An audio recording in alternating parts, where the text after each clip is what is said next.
दूसरा प्रश्न, उपनिषद परम तत्व को अदृश्य, अश्राव्य और अचिंत्य कहते हैं। मध्ययुगीन संत शब्द और नाद और सुरति का गीत गाते हैं। जो अश्राव्य है उसे शब्द या श्राव्य नाम देना क्या विभ्रम को नहीं बढ़ाता है? तर्कयुक्त है प्रश्न। मन में ऐसा संदेह स्वाभाविक है कि एक तरफ उपनिषद कहते हैं कि उसे देखा नहीं जा सकता, वो अदृश्य, और भक्त सदा कहते हैं तेरी दीदार की इच्छा है, तुझे देखना है। उपनिषद कहते हैं वो अश्राव्य है, सुना नहीं जा सकता, और भक्त कहते हैं सुनना है उसे, उसके नाद को सुनना है। उपनिषद कहते हैं एक बात, भक्त ठीक दूसरी बात कहे जाते हैं, तो संदेह उठना स्वाभाविक है कि इसमें तो थोड़ी सी विभ्रम की संभावना है, विरोधाभास है, पर जरा भी विरोधाभास नहीं।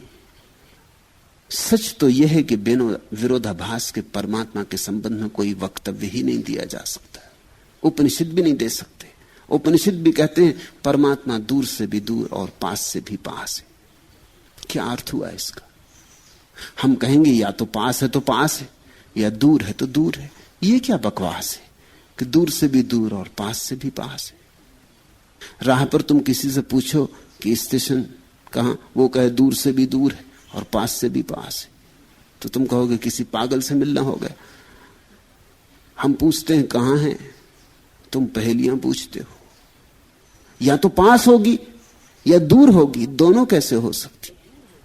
इस जगत के संबंध में हम जो भी कहते हैं वे वक्तव्य विरोधाभासी नहीं होते, लेकिन परमात्मा के संबंध में हम जो भी कहेंगे वे वक्तव्य विरोधाभासी होंगे। कारण है उसका, कारण ऐसा है, परमात्मा दूर से दूर है अगर तुम मजबूत हो, और परमात्मा पास से पास है अगर तुम तरल हो। तुम पे निर्भर है, इसलिए वक्तव्य दिया गया है। परमात्मा दूर से दूर है अगर अहंकार तुम्हारा बहुत पथरीला है, मजबूत है, तो बहुत दूर है परमात्मा। तुम सारे संसार में खोजते फिरो, नहीं पाओगे, तुम्हारा अहंकार ही हर जगह बाधा बन जाएगा। और पास से भी पास है, अगर अहंकार ना हो तो तुम्हारी आंख के सामने जो है वो परमात्मा है, तुम्हारे हाथ के पास जो है वो परमात्मा है। फिर परमात्मा के अतिरिक्त कोई भी नहीं है अगर अहंकार ना हो, और अगर अहंकार हो तो अहंकार के अतिरिक्त कोई भी नहीं, कोई परमात्मा नहीं। इसलिए दूर से भी दूर और पास से भी पास। जब उपनिषद कहते हैं परमात्मा का दर्शन नहीं हो सकता, तो वे यही कह रहे हैं कि परमात्मा का दर्शन वस्तु की भांति नहीं हो सकता। जैसे तुमने मुझे देखा, मैंने तुम्हें देखा, ऐसा परमात्मा का दर्शन नहीं हो सकता। तुमने वृक्ष देखा, तुमने पहाड़ देखा, चांद तारे देखे, सूरज देखा, इस तरह परमात्मा का दर्शन नहीं हो सकता।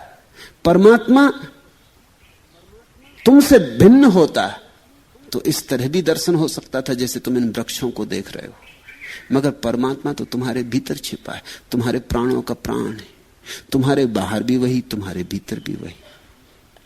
इसको तुम वस्तु ना बना सकोगे। परमात्मा को ऑब्जेक्ट, वस्तु की तरह नहीं देखा जा सकता। इतना ही कहते हैं उपनिषद जब वे कहते हैं कि परमात्मा अदृश्य है, उसे तुम दृश्य ना बना सकोगे। लेकिन इसका यह मतलब नहीं कि संत गलत कहते हैं। संत कहते हैं तेरे दीदार की बड़ी इच्छा, तेरे दर्शन की बड़ी आकांक्षा। वे ये कह रहे हैं कि परमात्मा को जाना जा सकता है जब सारे दृश्य विसर्जित हो जाते, जब आंख सभी दृश्यों से खाली हो जाती, कोई विषय वस्तु आंख में नहीं रह जाती, चित्त परिपूर्ण शून्य में विराजमान हो जाता है, देखने को कुछ भी नहीं बचता, तब देखने वाला स्वयं को देखता है, तब दृष्टा अपने को ही देखता है। जब तक देखने को कुछ है तब तक हमारा मन वहां उलझा रहता है, जब देखने को कुछ भी नहीं तो हम कहां जाएंगे? हमारा मन अपने पर ही लौट आएगा। ये जो लौट आना है, जिसको पतंजलि ने प्रत्याहार कहा, महावीर ने प्रतिक्रमण कहा, ये जो अपने पर लौट आना है, स्वयं पर लौटकर जो अनुभव होता है, उस अनुभव को ही वे दर्शन कह रहे हैं। उपनिषद कहते हैं अश्राव्य है परमात्मा, उसे सुना नहीं जा सकता। क्या मतलब इसका? इसका मतलब यह कि किसी के कहने से तुम उसे ना समझ सकोगे, वक्तव्य में वह नहीं आएगा, अश्राव्य है। मैं कह रहा हूं तुमसे कि परमात्मा क्या है, मैं लाख कहूं, ऐसा कहूं, वैसा कहूं, इस ढंग से कहूं, उस ढंग से कहूं, फिर भी तुम सिर्फ मेरे कहने से उसे न समझ पाओगे। वो श्राव्य नहीं है। मैं कुछ भी कहूं, मेरे कहने से तुम न समझ पाओगे। तुम उस दिन समझोगे जब तुम्हारा अनुभव होगा। सुन सुन के नहीं समझोगे, जान के, डूब के समझोगे। तो अश्राव्य है परमात्मा। शास्त्र को पढ़ लिया है, इससे भी समझ में नहीं आता। संतों के वचन सुन लिए, इससे भी समझ में नहीं आता। लेकिन इसका मतलब यह नहीं कि परमात्मा में कोई नाद नहीं। परमात्मा परम नाद है, वह आखिरी संगीत है, वो चरम अवस्था है लय की। उसका माधुर्य है, उसकी स्वर लहरी है, उसकी मस्ती है। जब तुम्हारे कान सभी शब्दों से शून्य हो जाएंगे, तुम बाहर की बिल्कुल ना सुनोगे। जब तुम्हारे कान बाहर की तरफ काम ही नहीं करते होंगे, जब ये सारे बाहर का कोलाहल तुम्हारे जीवन से शांत शून्य हो जाएगा, चाहे तुम बाजार में ही बैठे हो, तुम्हें कुछ और सुनाई ना पड़ेगा। जब तुम्हें कुछ भी सुनाई ना पड़ता होगा, तब तुम्हारे भीतर कुछ सुनाई पड़ेगा। तब तुम्हारे भीतर एक स्वर लहरी जगेगी, एक नाद उमगेगा। ये तुम्हारे अंतरतम में खिलेगा फूल। ये कान से भीतर नहीं जाएगा। परमात्मा बाहर नहीं है कि भीतर जाए तुम्हारे, ना आंख से भीतर जाएगा, ना कान से भीतर जाएगा। आंख और कान अगर बाहर में उलझे रहे तो भीतर जो है उसका तुम्हें पता ही नहीं चलेगा। परमात्मा भीतर है। जब तुम कान और आंख के सब द्वार दरवाजे बंद करके बैठ जाओगे, इसलिए फकीर, संत, भक्त कहते हैं, जब तुम सारे द्वार दरवाजे बंद कर लोगे, जब आंखें उल्टी हो जाएंगी, जब कान उल्टे हो जाएंगे, जब इंद्रियां सक्रिय ना होंगी, निष्क्रिय हो जाएंगी, तब तुम्हारे भीतर ही जो है पहली दफा इस शोरगुल के बंद हो जाने के कारण तुम्हें वो धीमे से स्वर सुनाई पड़ने शुरू होंगे। परमात्मा एक गीत है जो तुम्हारे प्राण गा रहे सातत्य से, सदा से, सनातन से। मेरी तारीकियों के दामन में एक माहे तमाम होता है, मेरी खामोशियों के पर्दों में एक सौरे कलाम होता है, मेरी अक्लो खिर्द के हाथों में एक भरपूर जाम होता है, दिल की बेताबियों में छुप छुप कर कोई मस्ते खराम होता है, बंद होती हैं जब मेरी आंखें तेरा दीदार आम होता है। मैं बज़ाहिर खामोश होता हूं, लब पे तेरा ही नाम होता है, खिलवतों में जो गुनगुनाता हूं बस तुझी से कलाम होता है, देखना है मगर अभी बाकी कब तेरा जलवा आम होता है। समझना, मेरी तारीकियों के दामन में एक माहे तमाम होता है। वो जो गहन अंधकार है मेरे जीवन में, वो भी एकदम अंधेरा नहीं है, उसमें पूरा चांद भी है। मेरी तारीकियों के दामन में एक माहे तमाम होता है। अंधेरी से अंधेरी रात है, अमावस, सब तरफ अंधकार है, लेकिन फिर भी भीतर एक दिया जलता ही रहता है। एक रोशनी वहां बनी ही रहती। वही रोशनी तो तुम्हारा अस्तित्व है, वही रोशनी तो तुम्हारी श्वास है, वही रोशनी तो तुम्हारा प्राण है। वहां एक पूर्ण चांद सदा बना ही रहता है। और संतों ने सदा उसे चांद कहा, सूरज नहीं, क्योंकि चांद शीतल है, रोशन और फिर भी शीतल, उत्तप्त नहीं है, गर्म नहीं। वासना उत्तप्त है, प्रार्थना शीतल। वासना में एक उत्तेजना है, प्रार्थना में एक शांति। तो चांद शीतल। मेरी तारीकियों के दामन में एक माहे तमाम होता है। ये बात उल्टी लगती, अमावस की रात, अंधेरी रात, कहां चांद? लेकिन जिन्होंने भीतर जाकर देखा, उन्होंने पाया कि सब तरफ अंधेरी रात है, लेकिन भीतर चांद होता है। असल में अंधेरी रात में ही चांद का ठीक ठीक दर्शन होता है। इसलिए तो दिन में चांद छिप जाता है, क्योंकि रोशनी सब तरफ। चांद तो लटका है आकाश में अभी भी, रात दिखेगा। जब कोई व्यक्ति अपनी आंखों, अपने कानों, अपनी इंद्रियों के सब द्वार बंद कर देता, सब तरफ अंधेरा हो जाता है। उस अंधेरे में वो जो धीमी सी रोशनी है भीतर, वो जो शीतल दिया जलता है, वो प्रकट होता है। मेरी खामोशियों के पर्दे में एक सौरे कलाम होता है। और जब कोई बिल्कुल चुप हो जाता है, तब एक काव्य का जन्म होता है भीतर। नहीं कि तुम उसे पैदा करते हो, तुम सिर्फ देखते हो उसे पैदा होते। जैसे तुम कमल को खिलते देखते हो या एक पक्षी को आकाश में उड़ते देखते हो, तुम कुछ करते नहीं। ऐसे ही तुम्हारे भीतर एक गीत का जन्म होता है, एक कलाम होता है। तुम्हारे भीतर कोई गूंज उठने लगती जो तुम्हारी उठाई हुई नहीं है। ख्याल रखना, ऐसा नहीं कि तुम बैठे बैठे राम राम राम राम राम राम जप रहे हो। जब तक तुम जप रहे हो तब तक तो 2 कौड़ी का तुम्हारा राम राम। जब तुम्हारे भीतर जाप होगा, नानक ने उसको अजपा जाप कहा है, कबीर ने भी अजपा जाप कहा है। जब तुम्हारे बिना जपे कुछ भीतर उठेगा, नाद अपने आप होगा, तभी कुछ हुआ। तब तुमने मूल स्रोत के साथ संबंध जोड़ लिया। मेरी खामोशियों के पर्दे में एक सौरे कलाम होता है, मेरी अक्ल खिर्द के हाथों में एक भरपूर जाम होता है। और जब तुम अपने भीतर जाओगे तभी तुम पाओगे असली शराब। बाहर तो सिर्फ छाया है।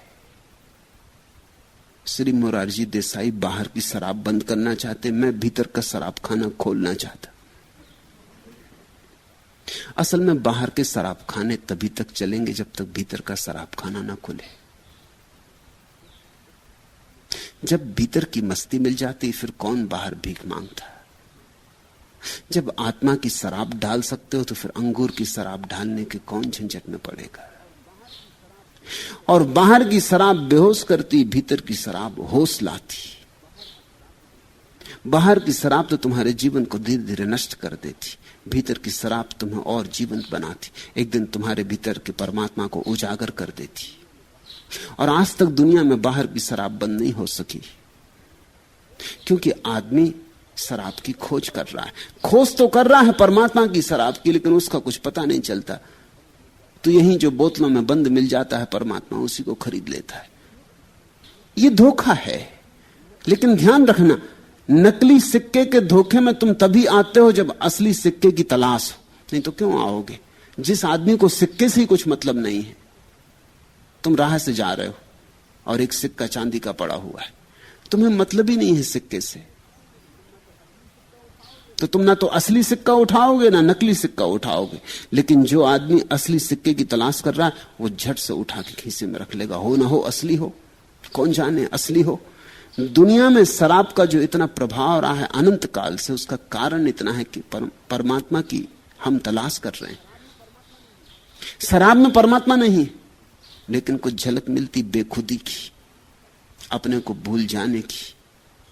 और ये मैं इतना भारी है, इतना कांटों से भरा है, इतना जहरीला है कि इसे थोड़ी देर को भी आदमी भूल जाता है तो कोई भी कीमत ज्यादा नहीं मालूम होती।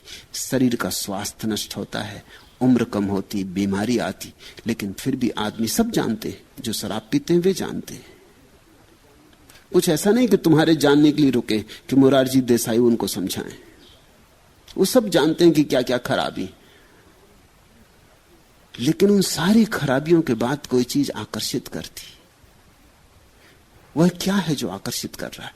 आदमी अपने अहंकार से बोझिल है, थोड़ी देर को इसे उतार कर रख देना चाहता है, राहत मिलती। थोड़ी देर के लिए सारी चिंता फिक्र भूल जाना चाहता है। तुम उससे वो भी छीन लेना चाहते हो। मैं उसे असली सिक्का देना चाहता हूं। असली सिक्का मिल जाए तो नकली सिक्का अपने आप हाथ से गिर जाता है, उसे फिर कोई लिए नहीं चलता। जिस दिन तुम्हें पता चल गया कि असली क्या है, असली को जानते ही नकली नकली हो जाता है, और असली को बिना जाने नकली नकली हो नहीं सकता। तुम नकली छीन रहे किसी आदमी से, असली उसने जाना नहीं, और तुम नकली छीनना चाहते हो। अभी कल मोरारजी देसाई ने कहा कि या तो शराब रहेगी या मैं जाऊंगा। मैं उनसे कहना चाहता हूं, बहुत मोरारजी देसाई दुनिया में आए और गए, शराब रही है और रहेगी। कितने अनंत काल से लोग शराबबंदी की कोशिश कर रहे हैं। राजनीतिज्ञ उसके खिलाफ, धर्मगुरु उसके खिलाफ, समाज सुधारक उसके खिलाफ, सब भले आदमी उसके खिलाफ, मगर फिर भी बंद नहीं होती। और मजा यह कि जो भले आदमी उसके खिलाफ, वो भी अपने निजी जीवन में उसके खिलाफ नहीं, सार्वजनिक जीवन में खिलाफ। और एक दूसरा और गहरा मामला है, जो सार्वजनिक जीवन में उसके खिलाफ और निजी जीवन में भी उसके खिलाफ, उन्हें तुम गौर से देखना, उन्हें किसी और शराब ने पकड़ा है, जैसे मुरारजी देसाई, उनको एक शराब जिंदगी भर पकड़े रही, पद की शराब। किसी तरह पद तो होना है, वो शराब है, वो नशा है, इसलिए हमने उसको पद मद कहा है। कोई को धन की शराब पकड़े हुए, उसको धन मद कहा है। ये सब नशे हैं। एक नस्लची दूसरे नस्लचियों को सुधारना चाहता है, ये पद की शराब है। और मैं तुमसे कहूं, शराबियों ने इतना नुकसान नहीं किया जितना पद के शराबियों ने दुनिया का किया। इतने युद्ध, इतनी हिंसाएं, इतने उपद्रव, इतनी जालसाजियां। शराबी बेचारा इस लिहाज से निर्दोष है। हां, कभी कभी रास्ते की नाली में गिर जाता है, थोड़ा शोरगुल मचा देता है, किसी की नींद में दखल डाल देता है, बस इसी तरह की भूल चुके हैं उसकी। कभी गाली गलौज कर देता है, कभी पीट देता है, कभी पिट जाता है, मगर उस पर कोई बड़े जुर्म नहीं है। उसने कोई दुनिया में महायुद्ध नहीं किए, और उसने दुनिया में आदमियों के साथ जालसाजियां नहीं की, उसने लोगों की छाती नहीं रौंदी है। राजनेता वही करते रहे और वे शराब के खिलाफ है। उनके पास एक शराब है जिसका उन्हें ख्याल नहीं, उनको एक मद चढ़ा हुआ है, उस मद में ही वो जी रहे हैं। इनकी शराब ज्यादा महंगी है। हालांकि मैं कोई शराब का पक्षपाती नहीं हूं, मैं भी चाहता हूं दुनिया से शराब जाए, लेकिन राजनेता उसे ना रोक पाएंगे, धर्मगुरु भी उसे नहीं रोक पाएंगे। उसे तो रोक पाएंगे केवल संत, और संत भी तभी रोक पाएंगे जब वे भीतर की मधुशाला के द्वार खोल दें। जिस दिन भीतर की मस्ती तुम्हें छूने लगती, तुम उसमें डुबकी लेने लगते, उस दिन फिर क्या करना है? चिंता गई और सदा को गई, और अहंकार उतरा और सदा को उतरा, फिर कभी ना चढ़ेगा। और भीतर की शराब का जो गुण है वो यही है कि वो होश को बढ़ाती। मेरी अक्ल खिर्द के हाथों में एक भरपूर जाम होता है, दिल की बेताबियों में छुप छुप कर कोई मस्ते खराम होता है। बंद होती है जब मेरी आंखें तेरा दीदार आम होता है, बंद होती हैं जब मेरी आंखें। परमात्मा को देखना आंख का देखना नहीं, वो आंख की पहचान नहीं, वो बंद आंख का देखना है। जब तुम आंख बंद करते हो तो संसार बंद हुआ, जब तुम आंख खोलते हो तो संसार खुला। जब आंख तुम खोलते हो तो संसार पर तुम्हारी दृष्टि होती, अपने पे नहीं होती। जब तुम आंख बंद करते हो तो दृष्टि अपने पे होती। मगर मैं ये नहीं कह रहा हूं कि तुम जब भी आंख बंद कर लेते हो तो ये अनिवार्य होता है कि तुम्हारी दृष्टि अपने पे होती। आंख बंद करके भी अधिक लोग तो संसार ही देखते रहते,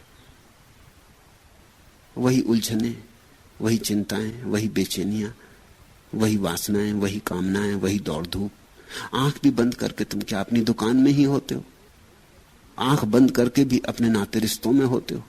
आंख बंद करके भी बाहर का संसार भीतर चलता रहता है।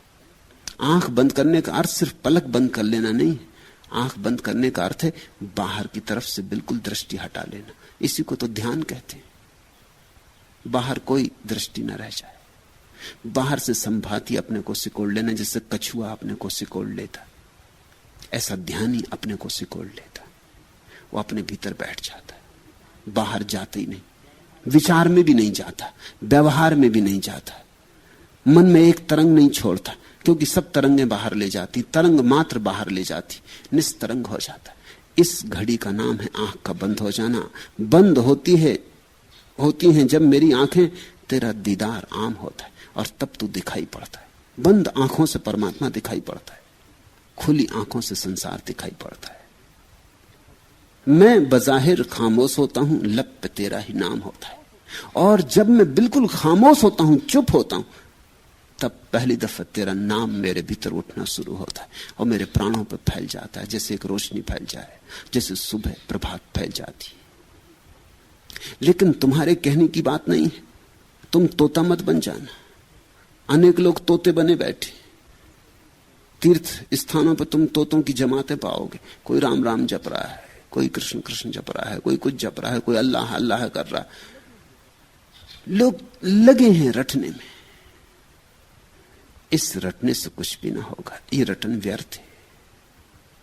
ये चेष्टा से की गई रटन गहरी नहीं ले जा सकती, ये झूठी है। और इसमें भी अगर गौर करोगे तो पीछे छिपी कोई वासना पाओगे, पीछे छुपी सदा वासना पाओगे। प्रार्थना तक में वासना छिपी रहती, तो तुमने प्रार्थना को भी कीचड़ में घसीट डाला। एक तो चीज जीवन में रहने दो निष्कलुष, 24 घंटे तुम्हारे वासना की कीचड़ से भरे हैं, ठीक। मैं तुमसे नहीं कहता कि आज तुम पूरा सब बदल लो, इतना कहता हूं कुछ क्षण तो निकाल लो जो कीचड़ में सने ना हो। कुछ क्षण तो निर्दोष कुंवारे बचाओ, कुछ क्षण तो ऐसे हो जब तुम कुछ भी नहीं मांगते, सम्राट होते हो। प्रार्थना तभी शुद्ध होती है जब अपने से होती है, बिना कारण होती, बिना मांग के होती। तो प्रार्थना का एक ही उपाय है खामोशी। तुम चुप हो जाओ ताकि तुम्हारे भीतर जो नाद उठ ही रहा है वो तुम्हें सुनाई पड़ने लगे। मैं बज़ाहिर खामोश होता हूं, लब पे तेरा ही नाम होता है, खिलवतों में जो गुनगुनाता हूं बस तुझी से कलाम होता है। एकांत में जो गुनगुनाहट उठेगी वो परमात्मा का कलाम है, वो काव्य उसी से उतर रहा है। इसलिए हमने वेदों को अपौर से कहा है, क्योंकि वेदों को जिन ऋषियों ने गाया उन्होंने स्वयं नहीं गाया, वे तो खामोश बैठे थे, वे तो अपनी तन्हाई में बैठे थे, वे तो अपने एकांत में थे, वे तो अपने भीतर थे, आंख द्वार दरवाजे सब बंद करके। वे तो अपनी भीतर की अंतर गुहा में बैठे थे। तब उतरा, इल्हाम हुआ, तब ये नाद उतरा, तब ये अपूर्व वचन उतरे। इसलिए वेद के वचनों में जो सौंदर्य है वो कभी कभी प्रकट होता। उपनिषदों के वचनों में जो निर्दोषता है, जो सरलता है, वो बहुत कभी कभी प्रकट होती। या कुरान में जो गीत है, तुमने किसी को कुरान तरुन्नम में पढ़ते सुना? तुम्हारी समझ में भी ना आए अरबी, फिर भी तुम मस्त होने लगोगे। तुम्हें समझ में भी ना आए कि अर्थ इसका क्या है, लेकिन कुरान की आयतें तुम्हारे दिल को डुला जाएंगी, तुम मगन हो उठोगे। जब मोहम्मद को ये आयतें उतरी थी तो मोहम्मद को पता ही नहीं था कि ये आयतें उन पर उतर सकती। वो तो पहाड़ की गुफा में बैठे ध्यान कर रहे थे। ये तो आकस्मिक हुआ, एकदम आयतें उतरने लगी, इल्हाम होने लगा, कोई वचन तैरने लगे उनकी चेतना में जो उनके अपने नहीं थे, जो उन्होंने कभी सुने भी नहीं थे, जो उन्होंने कभी पढ़े भी नहीं थे, पढ़े लिखे वो थे भी नहीं, पांडित से उनका कोई संबंध भी नहीं था। होता तो शायद ये इल्हाम हो भी नहीं सकता था। ये मोहम्मद जैसे सरल आदमी को ही होता है। बुद्धि शास्त्रों से बड़ी होती तो इतनी भीड़ होती बुद्धि में कि ये जो शब्द उतरते परमात्मा के, ये या तो विकृत हो जाते, इनकी व्याख्या बदल जाती, इनका रंग ढंग बदल जाता, इर्छे तिरछे हो जाते, कुछ के कुछ हो जाते, और इनका सौंदर्य और इनका संगीत तो निश्चित खो जाता। लेकिन मोहम्मद सीधे साधे आदमी थे, घबरा गए, ये क्या हो रहा है, डर गए, कपकपी छा गई, बुखार चढ़ाया, घर की तरफ भागे, और वो उतरती ही चली गई आयतें। वो भीतर जैसे गिर रही थी, जैसे वर्षा हो रही हो, आकाश से, शून्य आकाश से कुछ उतर रहा था। घर जाके दुलाई ओढ़ के सो रहे, पत्नी से कहा जितने दुलाइयां हो सब मेरे ऊपर डाल दे, ये कपकपी ऐसी है कि मुझे छोड़ती नहीं, रुआ रुआ मेरा कप रहा है। पत्नी ने कहा आखिर हुआ क्या, भले चंगे गए थे। उन्होंने कहा अभी तू मुझे दबा दे, अभी मैं अपने होश में नहीं हूं, थोड़ा समझूं तो तुझसे कहूंगा। बाद में मोहम्मद ने कहा कि मुझे बहुत डर लगता है, और बड़ी अजीब बात कही अपनी पत्नी को, कहा या तो मैं पागल हो गया हूं या कवि हो गया हूं। ये बड़ा अद्भुत वचन कि या तो मैं पागल हो गया हूं या कवि हो गया हूं। पागल की ही ज्यादा संभावना है, मोहम्मद ने कहा, क्योंकि कविता को मैं जानता भी नहीं, मगर अपूर्व उतर रहा है, संगीत से बंधा हुआ कुछ उतर रहा है, सब तैयार उतर रहा है, और साथ ही एक आवाज उतर रही है कि जा गा गुनगुना, कह लोगों को कह। और मैं बहुत डरा हुआ हूं। पत्नी ने समझाया बुझाया कि घबराओ मत, मैंने सुना है कि परमात्मा जब उतरता है ऐसे ही उतरता है, तुम थोड़ा धैर्य रखो, तुम धन्यभागी हो। मोहम्मद की पत्नी मोहम्मद की पहली शिष्या थी, पहली मुसलमान। उसने मोहम्मद को संभाला, 3 दिन तक समझाया बुझाया, तब कहीं मोहम्मद थोड़े स्वस्थ हुए। डगा गई बात इतनी, डगमगा गई बात इतनी, खिलवतों में जो गुनगुनाता हूं बस तुझी से कलाम होता है, देखना है मगर अभी बाकी कब तेरा जलवा आम होता है। अदृश्य है परमात्मा फिर भी दृश्य होता है, अश्राव्य है फिर भी सुना जाता है, दूर है फिर भी पास है, खो गया है यद्यपि तुमने कभी उसे खोया नहीं, कैसे उसे खो सकोगे, भूल गए हो बस। परमात्मा में सारे विरोधाभास लीन हो जाते।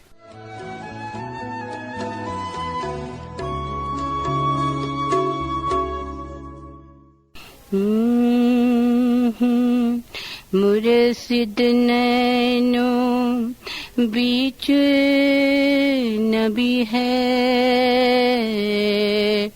मुर्शिद नैनो बीच नबी है, मुर्शिद नैनो स्याह सफेद तिलो बिच तारा, अवगति अलख रबी है,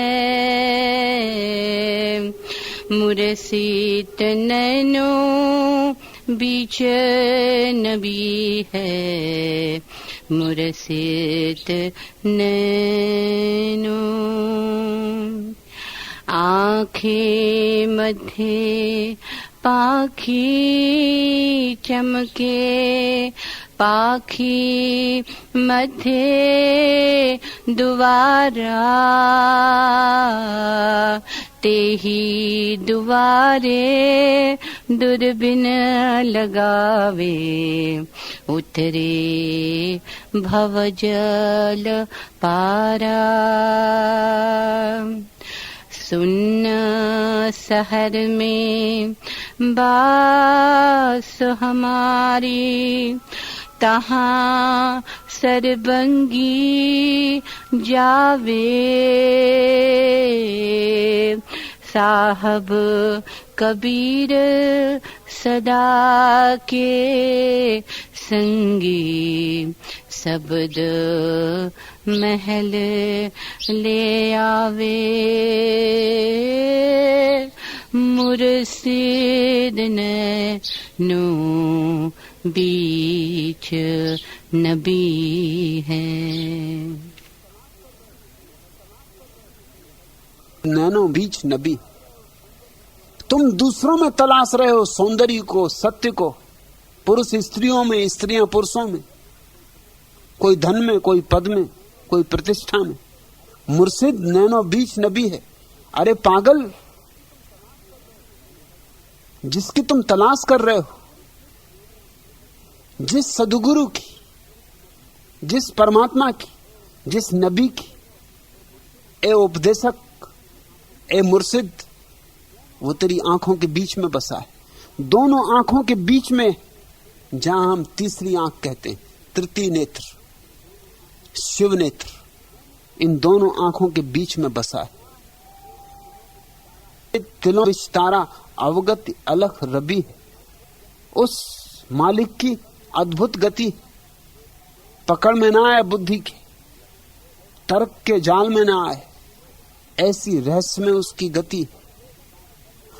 आंखी मध्य पाखी चमके, इन दोनों आंखों के मध्य में वो पक्षी की तरह। क्यों पक्षी की तरह? बड़ा प्यारा शब्द उपयोग किया, आंखी मध्य पाखी चमके, क्योंकि वो उड़ सकता है, उड़ सकता है अनंत तक, इसलिए पक्षी का। आंखी मध्य पाखी चमके, पाखी मध्य द्वारा, और उस पक्षी के मध्य में ही द्वार है परमात्मा के प्रवेश का, क्योंकि वो उड़ सकता, पंख पहला। यही द्वार दूरबीन लगावे, वहीं से देखो।